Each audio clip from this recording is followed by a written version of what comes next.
রান্না তো আমরা সবাই পারি। ব্রয়লার মুরগিটা অনেকে ভালো করে রান্না করতে পারে, আবার অনেকে কিন্তু নর্মালভাবে রান্না করতে পারে। আজকে আমি নর্মালভাবে কিভাবে স্পেশাল করা যায় সেটাই দেখাবো। একদম ঘরোয়া পদ্ধতিতে আমি রান্না করতেছি। আসসালামু আলাইকুম, আশা করি সকলেই আছেন।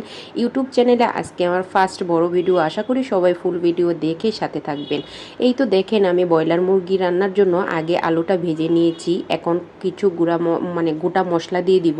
গোটা মশলা দেওয়ার পর তার সাথে আমি পেঁয়াজ দিয়ে দিলাম। পেঁয়াজগুলো একটু ব্রাউন হওয়ার সাথে সাথে আমি বাটা মশলা, যেটা হচ্ছে এটা কি বলে পিষুনির মধ্যে হাতে বেটে নিয়েছি। এখন অল্প একটু পানি দিয়ে দিলাম। তারপর একে একে গুঁড়া মশলা দিয়ে দিব।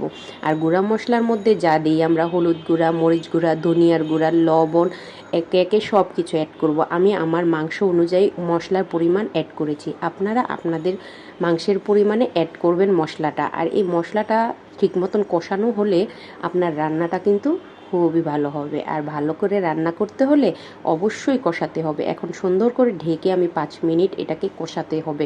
এটা দেখেন, কষতে কষতে তেলটা উপরের দিকে চলে এসেছে, বোঝা যাচ্ছে যে আমার মশলাটা ভালোভাবে কষে গেছে। তো এটা এখন ভালো করে কষানো হলে তারপর সুন্দর করে আমি আলুগুলা দিয়ে দিব। আলুগুলা 2 মিনিট কষিয়ে রাখবো। আর 2 মিনিট আলুটা, কারণ ব্রয়লার মুরগি কিন্তু বেশি কষাতে হবে না। ব্রয়লার মুরগি বেশি কষানোর মধ্যেই রান্না করা যায়, আর এটার মধ্যে বেশি পানিও লাগবে না। তো এই তো সুন্দর, শুরুতে আমি যে শক্ত যেগুলো একটু সিদ্ধ হতে দেরি হয় সেইগুলা দিয়ে দিব। সেটার মধ্যে আছে পা, তারপরে রান, এগুলা কিন্তু একটু সময় লাগে। আর যে বাকি মাংসগুলা বা চামড়া বলেন, কলিজা বলেন, এগুলো আমি রেখে দিয়েছি। এগুলো আমি লাস্টে দিব, কারণ এগুলা যদি এখন দিই তাহলে এটার মজাটা পাওয়া যাবে না।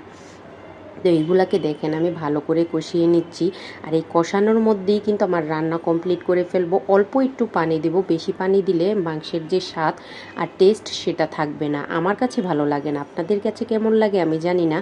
আমার কাছে ভালো লাগে যেটা, সেটা আমি আমার মতো করে রান্না করতেছি। তো সুন্দর করে কষিয়ে এখন আবার ঢেকে দিব। ঢেকে দিয়ে তারপরে যখন 5 মিনিট কষানোর পর আমি কষানোর লাস্ট পর্যায়ে দিয়ে দিব মুরগির চামড়াগুলা। আর এই চামড়াগুলা দিয়ে অলমোস্ট একটু কষাবো। কষানোর পর অল্প একটু করে পানি দিয়ে দিব। আর এই পানিটা 2-3টা বলক আসলে মাংস কিন্তু সিদ্ধ হয়ে যাবে। আমার কিন্তু কষানোর কারণে মাংস কিন্তু অলরেডি সিদ্ধ হয়ে গেছে।